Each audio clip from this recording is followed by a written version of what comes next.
Clinical researcher, professor, humanitarian outreach administrator, community organizer, and psychospiritual facilitator around the globe and at the United Nations.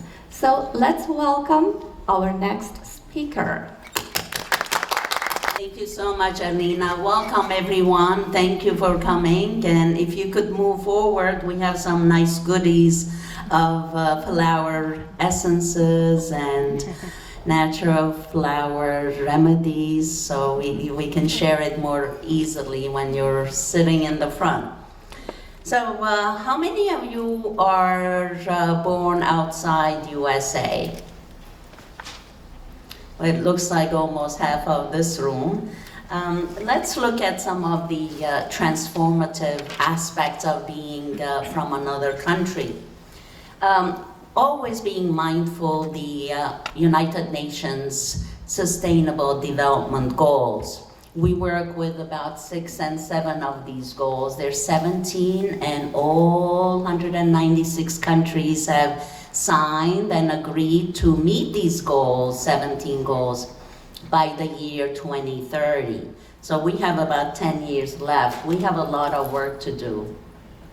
So we focus on the following SDGs: good health and well-being, quality education, gender equality, reduce inequalities, peace, justice, and strong institutions, as well as partnering to meet these goals. We have been working for 30 years and we have a solid partnership such as with St. Francis College and about 15 universities, government as well as non-governmental organizations. A lot of our work on immigration is published in 5 books. The first one is focusing on global perspectives on mental health outreach globally. The second book focuses on forgiveness and reconciliation. And the 2 volumes we have focus on mass trauma and emotional healing, specifically focusing on rituals from different countries, culturally diverse ways to cope with trauma. And the first volume focuses on natural disasters and the second on human-made disasters. And our CD, guided meditation CD, helps you transform ancestral trauma. The trauma that you don't experience it yourself, but you inherited. We used to think that we inherit 7 generations of trauma, according to the Native American philosophy. Now, through DNA, guess how many generations is it transmitted? Anyone can guess? 30? Wow, that's a lot. It's 14 so far. Who knows, maybe 30 by 2030. So according to the recent research, it's through DNA, it's transmitted to 14 generations. So it's something to be mindful of, right? And the last book, it focuses on the 7-step integrative healing model that I'm going to talk about today. That you can use it with your self-healing as well as your community healing, as well as global healing. Our meaningful world is our philosophy and passion in life. Meaningful world on the mission statement says, we foster meaningful, peaceful, and just world in which every individual enjoys physical, emotional, mental, spiritual, and ecological and financial health. So this is an important aspect of what we believe. We have been in existence for 30 years and we work in 46 countries. Last year we worked in Armenia, in Haiti, and in Puerto Rico after the devastating hurricane. This year we'll be working in Nigeria and Niger Delta, where a lot of massacres happening. And we will be returning to Haiti, and we will be returning to Armenia as well, having humanitarian missions. And if you're interested, you can see Somia who's our clinical coordinator, and you can give us your email address. Actually, you can pass on a sheet for those people who are interested in volunteering or internship or fellowship at the United Nations. You can print your name and email and mobile phone, and we'll be in touch with you. So, as of 2015, there are 244 million migrants worldwide, and this number is quickly increasing every minute. Current trends in USA, we have 160 million migrants currently live in high-income countries. In USA, there were 87 million migrants in 1990. Now that number has become really high, 46 million foreign-born individuals, making America the nation with the largest number of international migrants.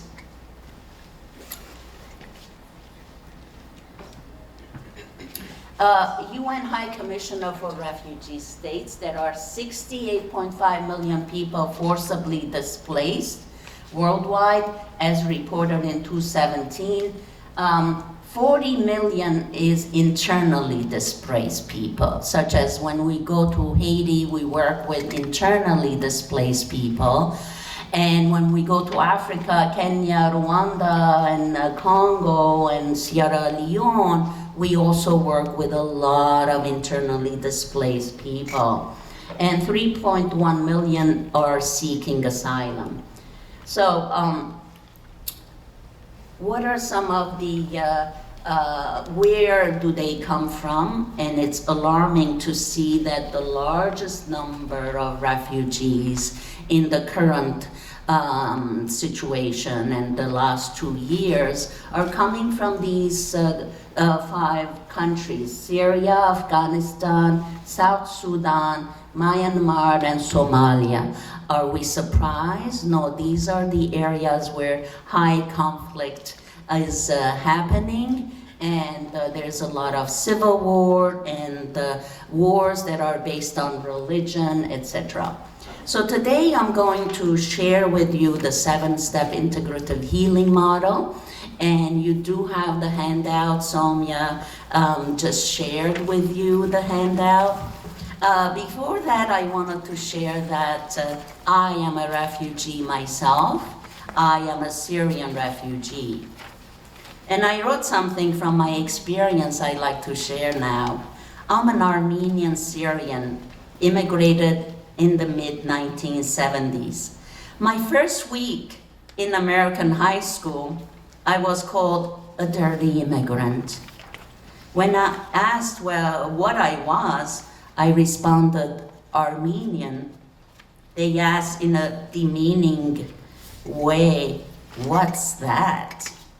I said Armenia was partially a republic in Soviet Union at the time, now independent since 1992. The other large part is occupied by Turkey. They pushed me away, claiming I was a communist.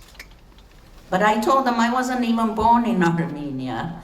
I was born in Syria, as my father and his family were forced out of their homes in Anatolia after killing 1.5 million and forcing them out of their homes. I am a Syrian refugee. Where is Syria? You must be a terrorist, they added. Do you have refrigerators? How about TV? Do you ride camels and donkeys? And they continued with their sly remarks, putting down who I was and where I was from. It has been about 9 years to the war in Syria, and it's not only due to a dictator president, it's because larger countries have made Syria a battleground to sell their arms and ammunitions, weaken Syria, which was the only strong Arab country in the Middle East. In 2016, I heard our congressman advising to only allow Christians and not Syrians to America. I was shocked in dismay, wondering, don't you know that Syrians could be all religions? And what does religion got to do with terrorism? Why is that I don't feel lucky and happy about being Christian? Perhaps because it was a century ago Armenians were beheaded by Ottoman Turks if they did not convert from Christianity to Islam. Over 3 million Armenians were subjected into a forced march to their death in the Arabian deserts. So shall we exclude all Christians as terrorists because the terrorists in Columbus were Christian? Shall we exclude all Jews as those oppressing Palestinians in Israel are Jewish? Shall we exclude all Buddhists as the terrorists in Myanmar are Buddhist?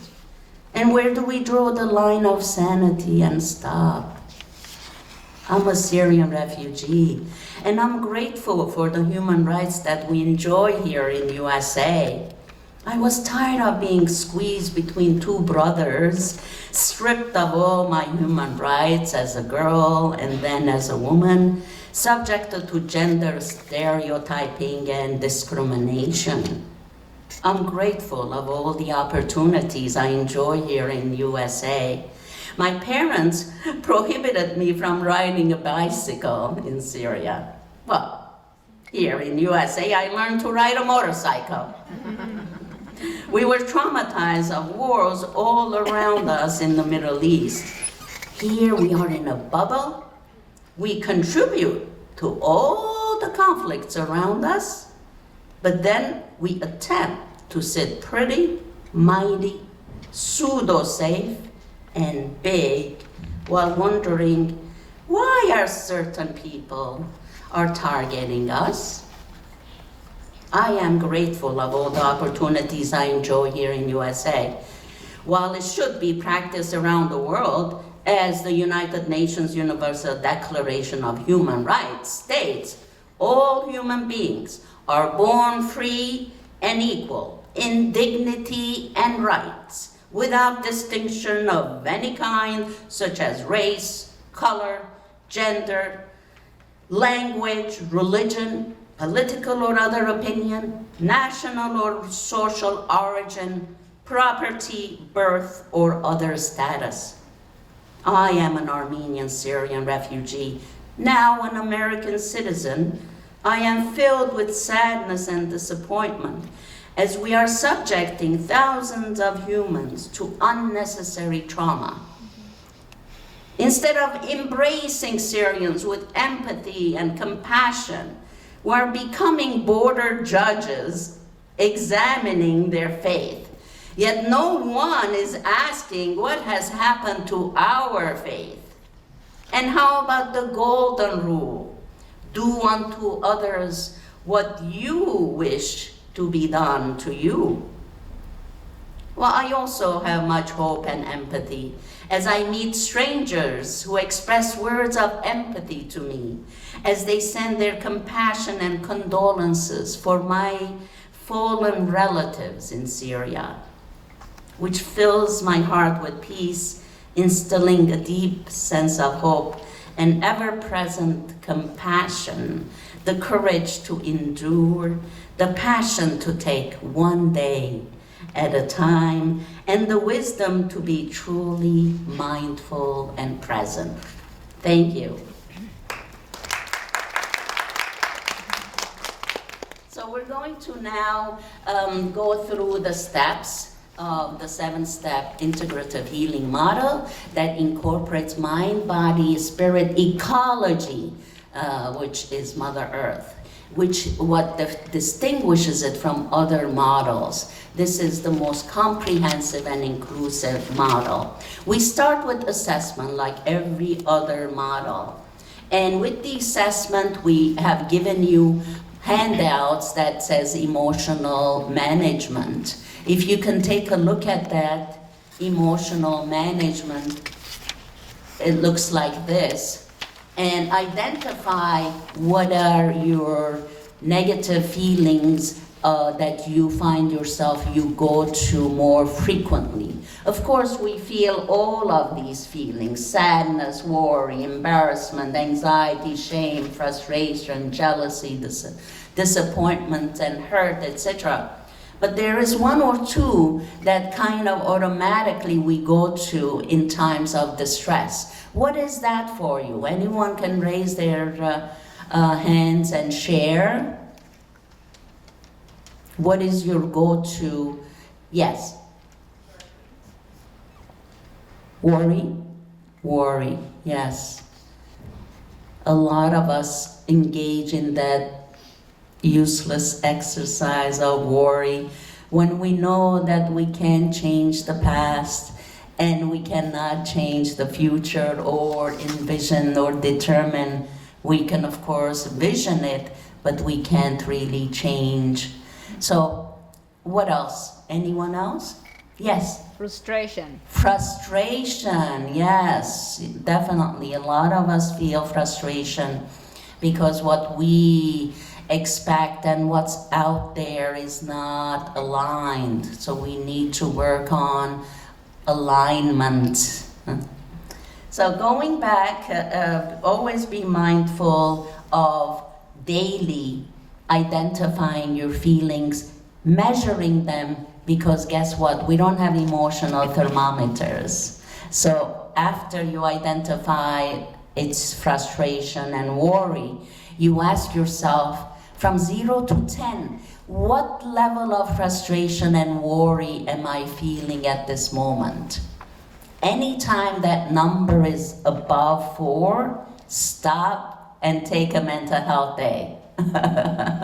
Work on your emotions, because if it goes over number 4, it quickly jumps into anger, which then you lose control, and it really makes you then disappointed at your own behavior because you cannot take back the words that you just released.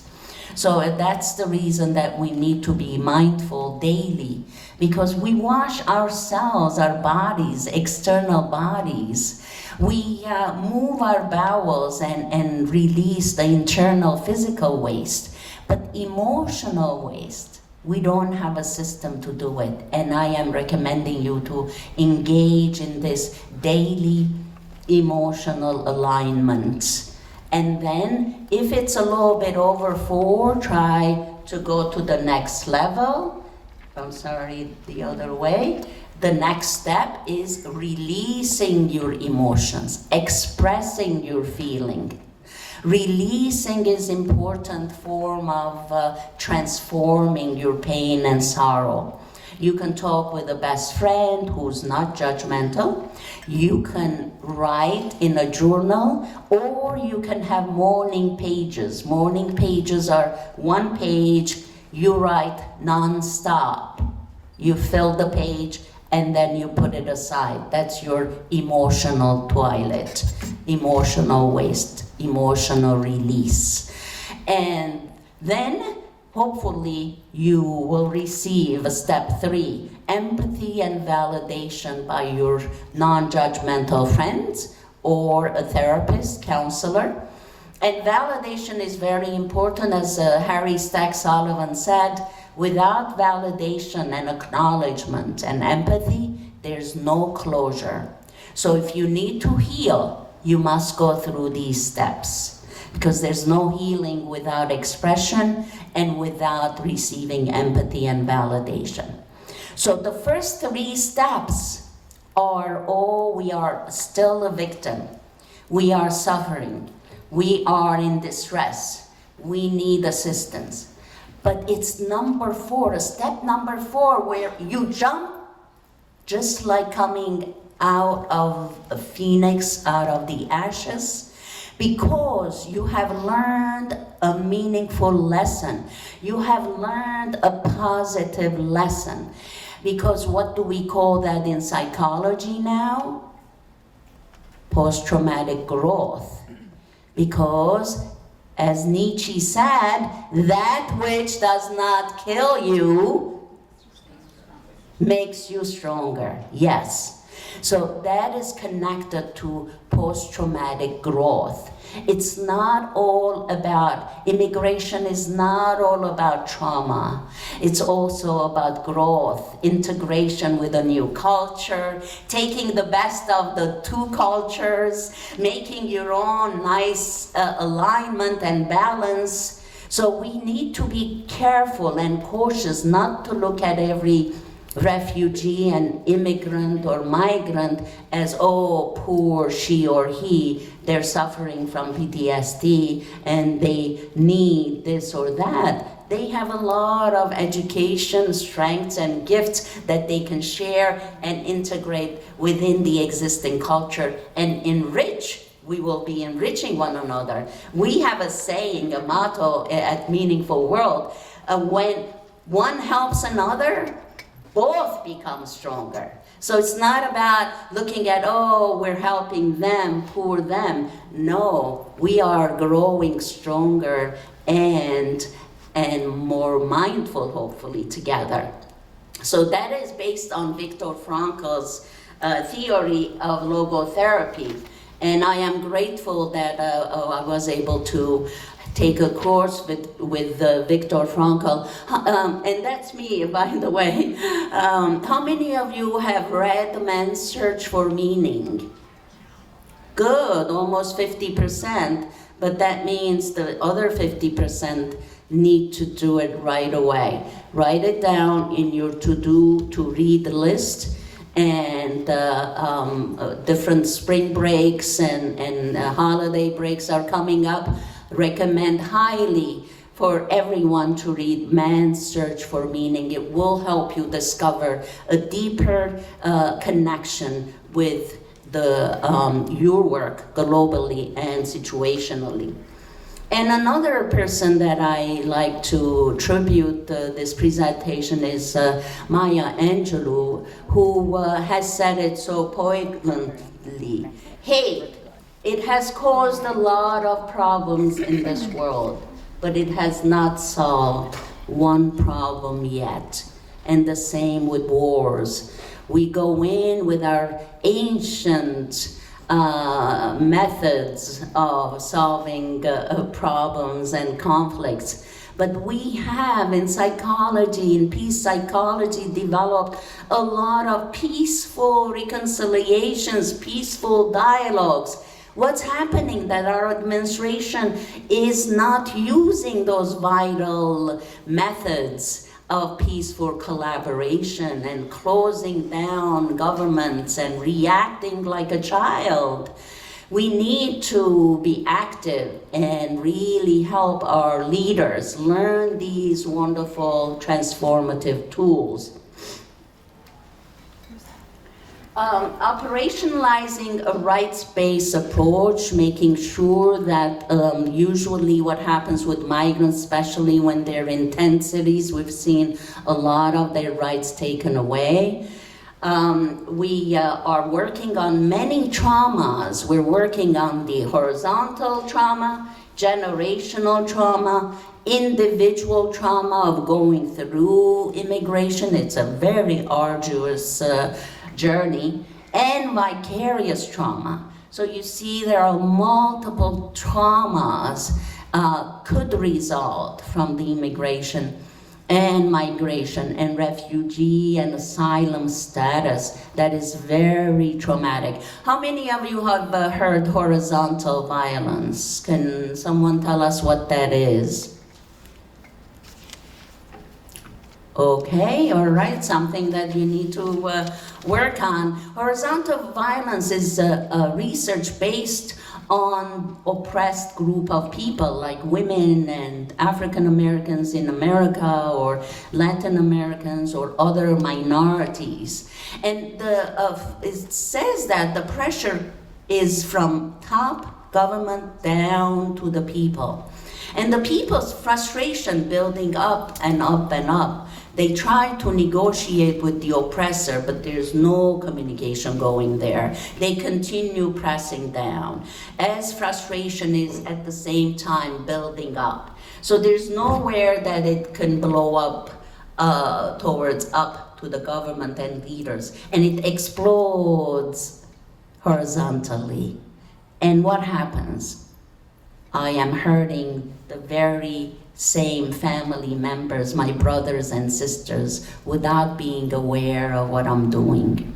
So that's horizontal violence. So when you see, we worked in Haiti, we've heard so many Haitians say, I'm not gonna work with the Haitian, I don't trust them.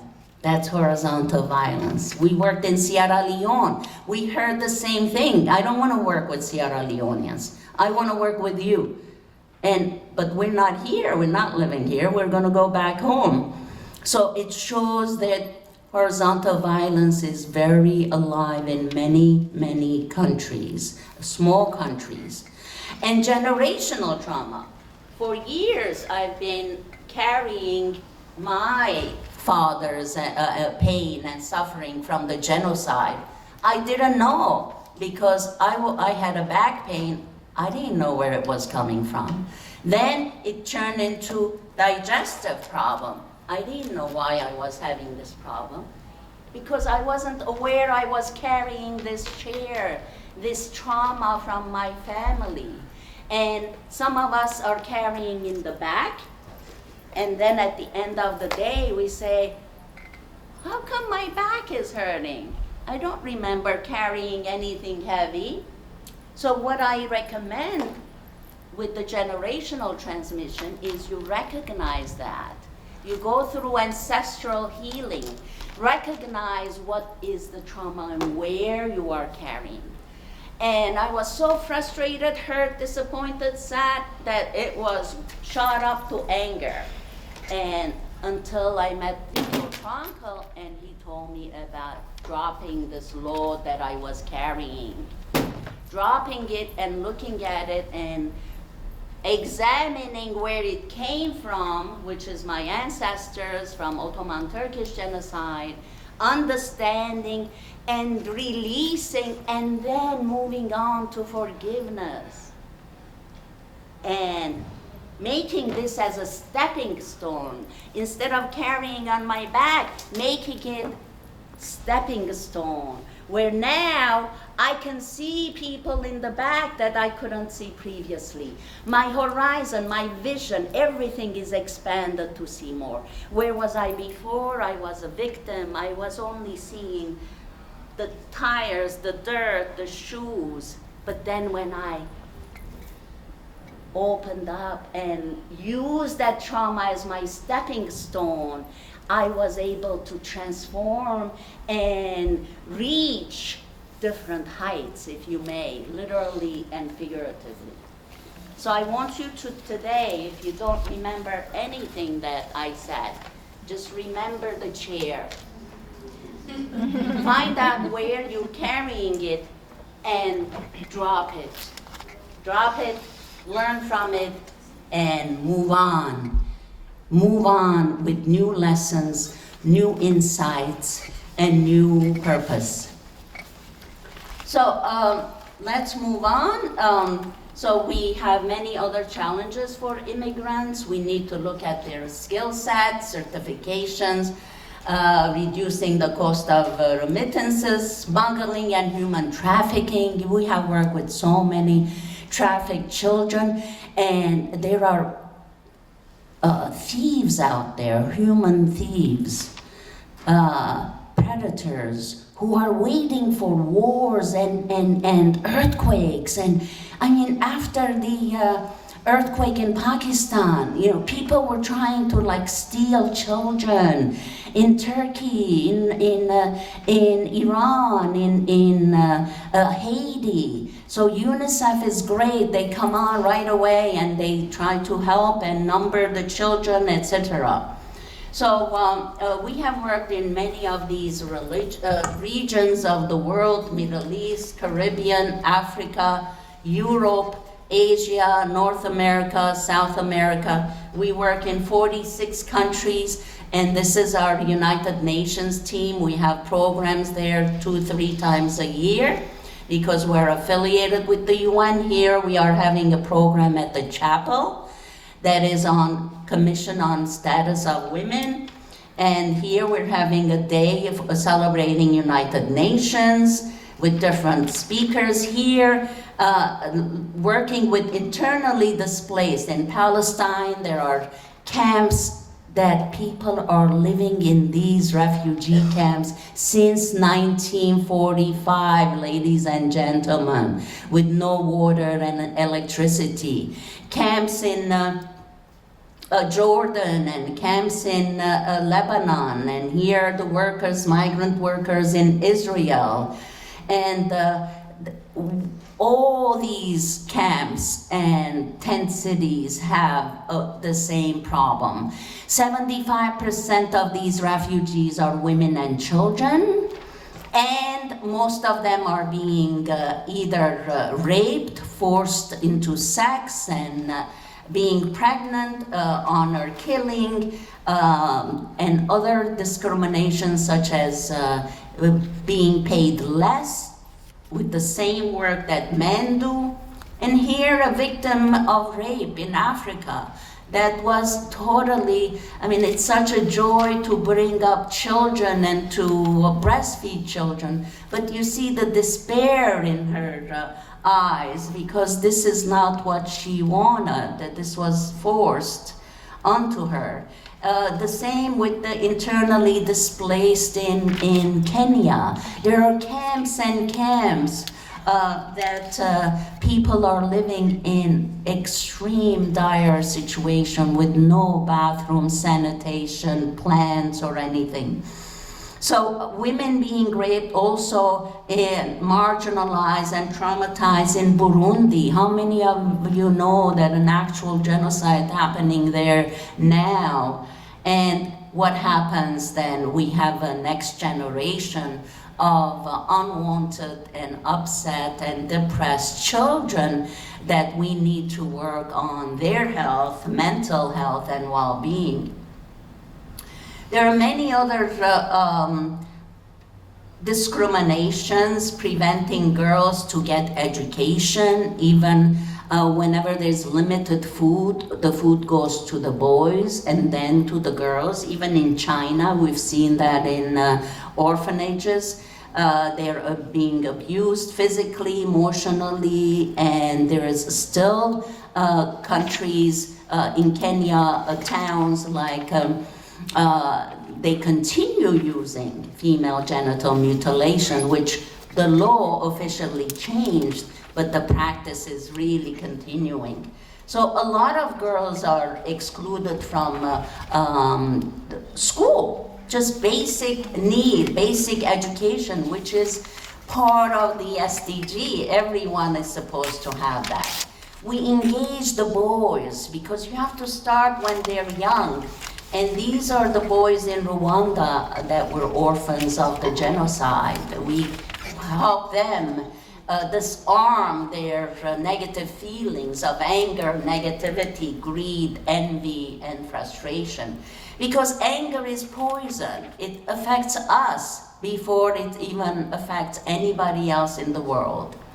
So that's why we teach emotional intelligence, and that handout that you have, it helps you to be emotionally intelligent. Your mind is a garden. Your thoughts are the seeds. You can grow flowers or you can grow weeds. The choice is yours. So we have here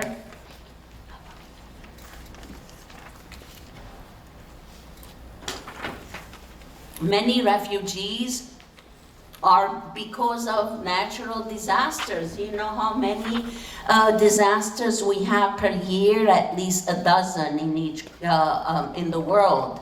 And there are many issues in the camps that we talked about earlier. Here are some pictures from our work with Hurricane Katrina and the importance of community building around the world and engaging the youth. We have a youth program called Youth Empowerment Program, YUP, and in high schools. So if you want to be part of that, we go into different schools where they have high level of immigrants and refugees, and we teach them how to be emotionally intelligent, how to use listening skills. Here we are doing the same on the right in Congo, on the left in Haiti, and building community, creating community, because it takes a village to take care of immigrants just like anyone else.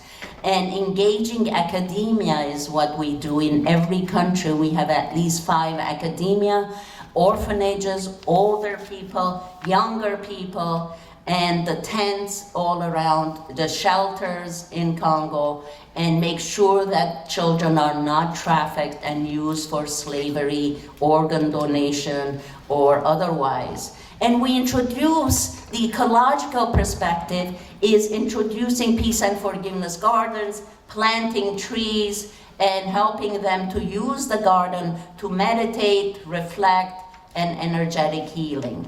Here are our 2 last slides, so I hope we have time for Q&A. This is a sculpture that is right in Manhattan, 110th Street, at the Cathedral St. John the Divine. And you see there are human silhouettes, 6 of them, and the red is the fetus, 7. This is where the Native American has built it, and it says, in all your deliberations, be mindful of your actions on the next 7 generations. And then this one is the work of one woman who, over the her last 25 years before she died, she went to southern India and planted seeds and put the wonderful flower bulbs. And over 25 years, it became a whole valley, beautiful. And you see the colors just like the rainbow. So we can, even after she's passed away, we are looking at the photos and feeling inspired. So the question is that I leave you with is, where are your seeds? Where are your flower bulbs? Where are you planting them? And how consistent are you in taking care of them? Thank you so much.